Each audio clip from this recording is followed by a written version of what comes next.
Chapter 3 Premonitions. A familiar face loomed out of the darkness as her eyes burst open. "Oi, Kendra, wake, girl," Boris said in a slurred drawl. Kendra flinched away from the hand on her shoulder.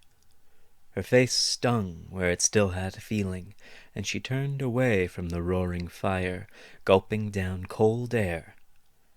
The summer day had faded to an unseasonable chill. She was sweating, cold in a way that belied the warmth of the bonfire, and the night wind was sharp on her cheek, sweeping away her dreams. Somewhere nearby, a lute plucking away a dissonantly merry tune slowed to a halt. "Boris," she stammered, dragging the back of her hand across her face.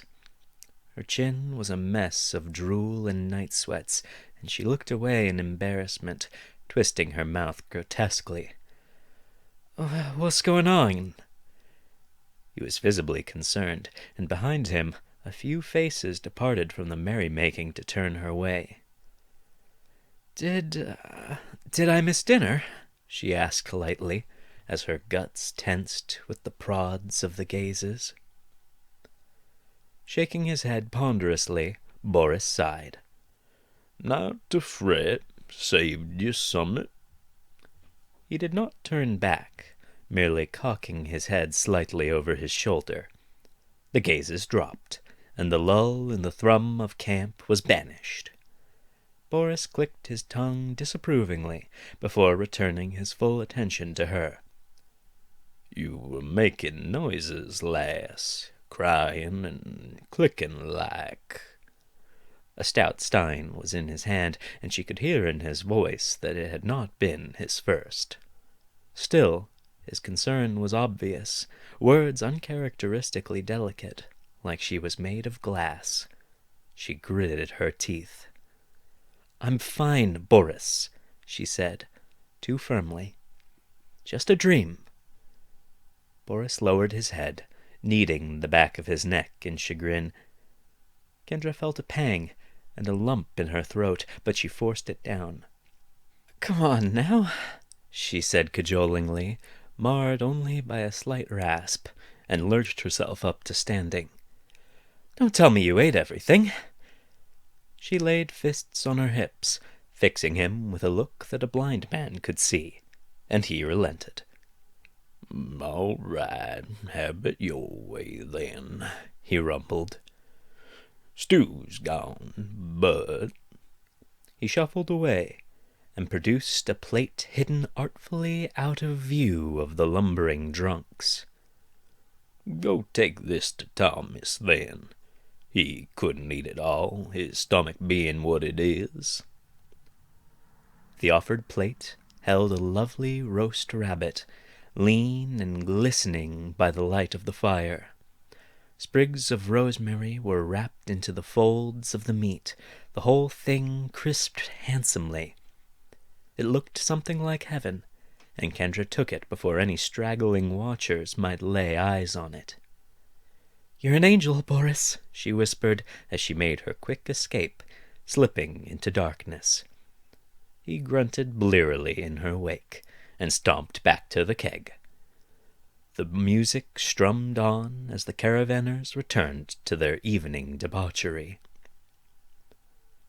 Away from the looks of her fellow travelers and the light of the bonfire, Kendra's bravado melted away. She felt almost feverish. The dream had been shockingly vivid, seared into her mind. It had held terror and gut-wrenching desperation, but now she could hardly help but regard it with some measure of exhilaration. There had been a soaring freedom in a body as perfectly engineered as it was elegantly beautiful. Kendra rubbed her shoulder where the burns ran down her neck and pulled tight, constricting the movement. Even now, it was faintly unsettling, touching on the dead nerves, a phantom presence haunting some broken residence. Her feet stopped, interrupting her ruminations to bring her to his wagon. "Thomas?" she asked quietly. There was an unwholesome taste on the air, sickness hanging over the place palpably. A ragged cough fell out of the darkness in response, and she arranged her best comforting smile before pulling back the curtains and stepping in. It was dark, and the stench of vomit stabbed sharply at the back of her throat.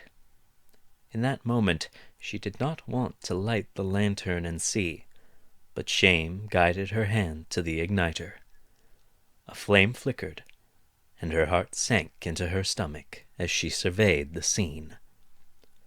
Strapping and lively not a few days before, Thomas's faded form lay fragile and slack on his sodden cot.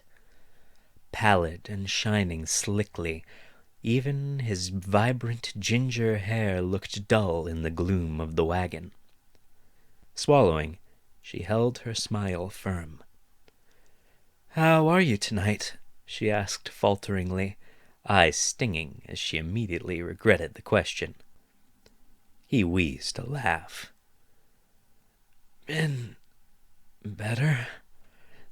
Thomas managed to slide himself onto an elbow.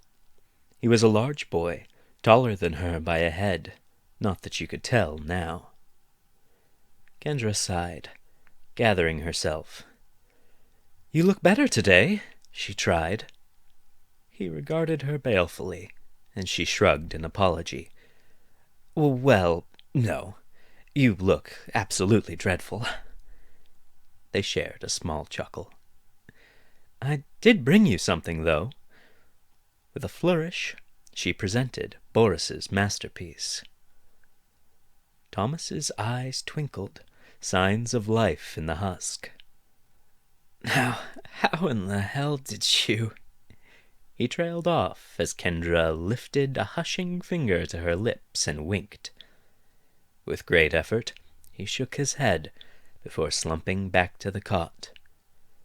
"Witch magic.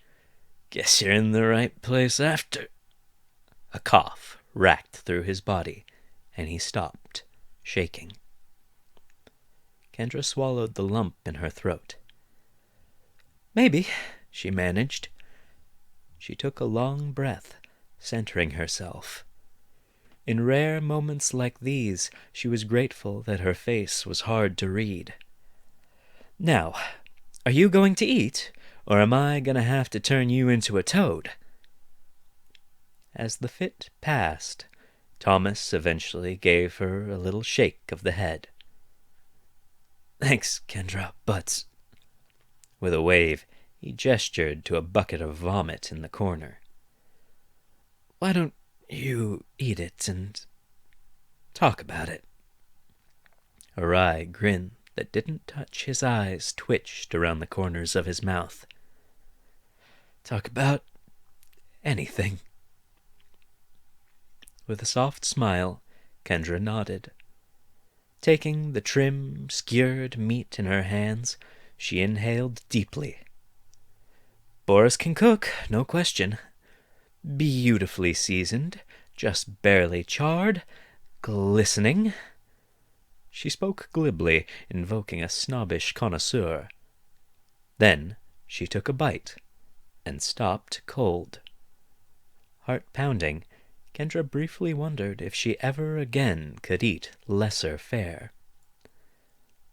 "Lightly spiced, just salt with roasted herbs," she said fervently, speaking quickly between bites. "The meat, it's tough."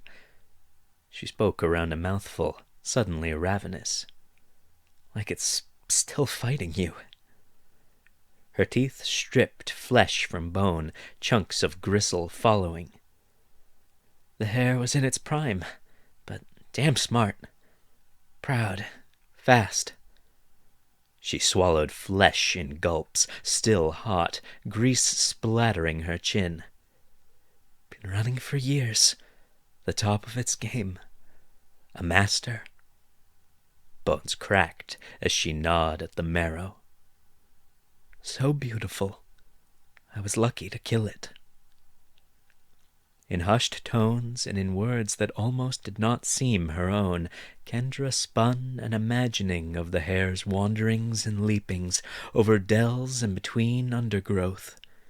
It ran in sunlit glades, under star-dusted nights, faster than the howling rain. Eating, siring, fighting, seeing, knowing. Thinking of that creature she had chased, the words found their way to her tongue with an entranced certainty. Gradually, she petered out, feeling drained. She blinked and saw Thomas lay still, breathing shallowly. She had not noticed him fall asleep. The lantern oil was low. She could not be sure how long she'd been speaking. On the plate, the hare was naught but bone. Kendra blew out the lantern, collected herself, and stepped out of the wagon, licking her fingers absently. "You're quite the storyteller, Plum Blossom," declared a mild voice from out of the darkness. Lurching from her stupor, Kendra whirled to the figure leaning against a nearby tree. Moira, arms crossed against the chill, regarded her unreadably. Kendra stammered a thanks and tried to move on, but the woman held up a hand in a gesture of confidence that knew it need not be loud to be a command. "It's very kind of you to be with the boy now, but it might be better to stay away. I need you strong and alert. You can't allow yourself to become lost in sentiment." Squirming, Kendra fumbled for words. "Oh, well, thank you, ma'am, but, I'm all right. No trouble here. I just wanted to help a bit."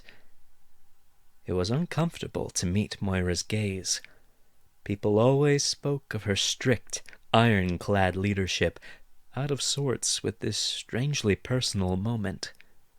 Her mind flickered to Lyra, and Kendra's eyes lingered on the rapier at her hip. The older woman stared Kendra down for several long moments with a look that pierced through the shadows. "The boy will likely die soon, no matter what we do. Do you realize that?" The words were flat, matter-of-fact, and they tore at her like a knife in the gut. Kendra held up a thin, brittle smile. In truth, it was all that kept her standing. "We don't know that. He might still be fine if—" She began haltingly, but Moira spoke over her. "This place will break you if you allow it. I agreed to bring you with us, Miss Aberth, because I thought you were a sharp girl with a good head on your shoulders. You are inexperienced, but I am not in the practice of bringing lambs to slaughter.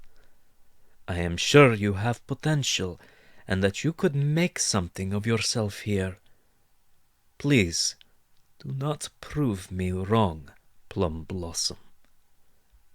With something like a smile, Moira rose and turned back to the dying firelight. Kendra stood in the dark for a long time, the rush of the river drowned out by blood pounding in her ears.